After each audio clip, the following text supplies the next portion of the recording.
Travis Pastrana here at Loretta Lynn's, rooting on the senior citizen, and you are listening to Radio Fox.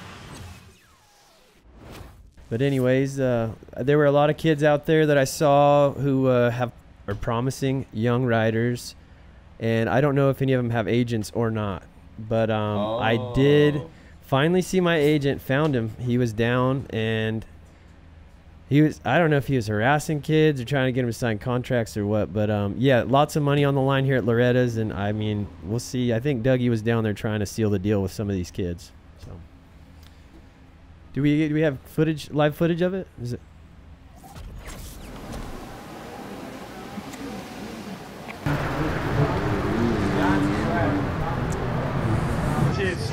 Hey, great work out there. Great work out there. Here's some money for you. Take that. And if you want to sign a contract, you'll be my next biggest rider. What do you think? You got to talk to your mom and dad? Okay, sounds good. You got to talk to mom and dad. Hey, great work out there. You got him. You got Beckham Smith. Beckham Smith. Beckham Smith. Wow. Yeah. You think it's going to hold up in court? I mean, that's a lot of money right there. It's a lot of money. I hope it does hold up. Like, hey, no, well, the 10% is the product I give them. But, okay. But anyways, if you're you want to learn from me, I'll teach you the tricks to get rich. Here's on me, everybody. Here's on me. Paper plate contracts? I don't know what his deal is. I didn't even sign a contract. He just sends me free product. That announcer, I don't know who he was. He just saw $3 signs on the bottom and figured there'd be a lot of money in it. Dude, hey, you guys do need agents. The amount of work you guys do. I mean, I could talk to my guy. We could get you some deals for sure. I feel like I did talk to your guy, and I said, how much percentage do you take? All of it, is what I heard. That's the problem. So here we go. We're back. Let's talk racing again. Good job, Dougie, I think. I don't know if any of those contracts are going to hold. Yeah, I'll talk to him. We're bringing in Sophie Phelps, two-time champ here at Loretta Lynn's in the WMX class, now helping us in this very announcer's tower, helping to call those motos. Thanks for the help. You're very welcome. Thanks so much for having me. It's great to finally have someone with real analysis up in this tower. She has real experience here at Loretta's. Yes. This girl. And we're just trying to help you cope with, you're not racing here at Loretta's this year, so hopefully you got a little bit of it in. It wasn't like quitting cold turkey. Thank you. It's been a really good coping mechanism. It's better to be here than not? Absolutely. What kind of FOMO would you have had?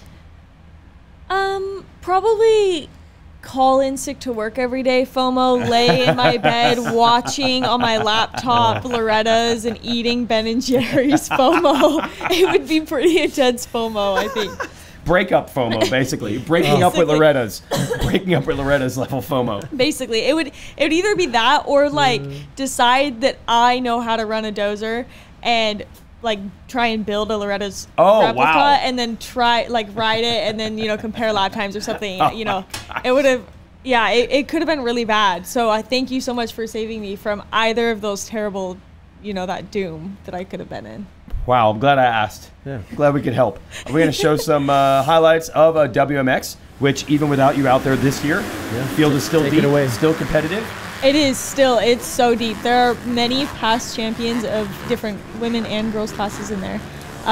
So yeah, we've had Kylie Stallings so far with a pretty dominant week, first in both motos, and we've had Jordan Jarvis, Michaela Nielsen, and Lachlan Turner right in tow.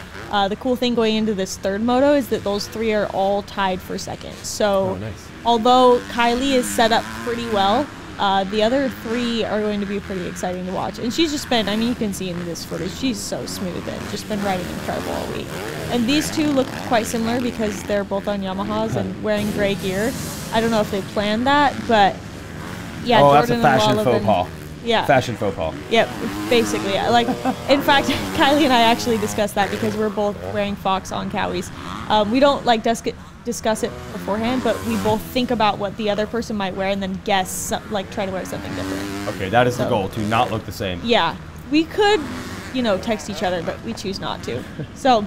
Good to see Jordan back. I don't think she's raced Loretta's WMX in a while, right? I believe the last year was 2020. Okay, so she's been in the battle. And look, I don't want to put the hex on Kylie Stallings. She does have a point lead going in, but you never know. Yeah, racing. It's true. It's racing. You never know what's going to happen. So that battle for second could turn into battle for the title drama style. Absolutely. Yep. Yep. And the women's class, we like a little bit of drama. Yeah, What can I say? It's happened. It's happened. I feel like every time you really need to get the start, you don't, and then you make it really exciting to watch. That's the way I do it, yeah. Yes. I would not recommend it. No. So if Kylie's listening in, don't do that one. Don't do that. Yeah, just whole shot.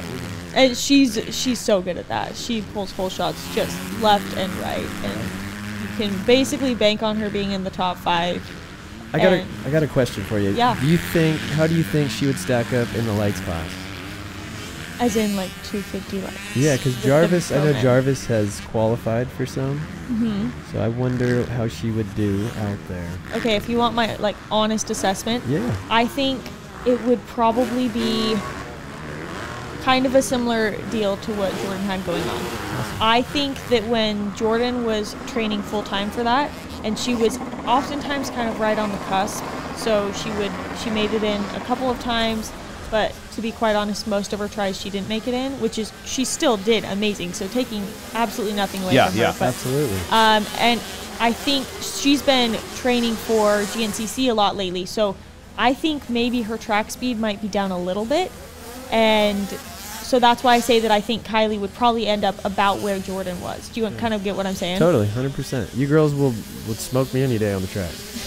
And these kids would smoke me too, yeah, to be honest with you. 65cc class, these kids were ripping today, flying high.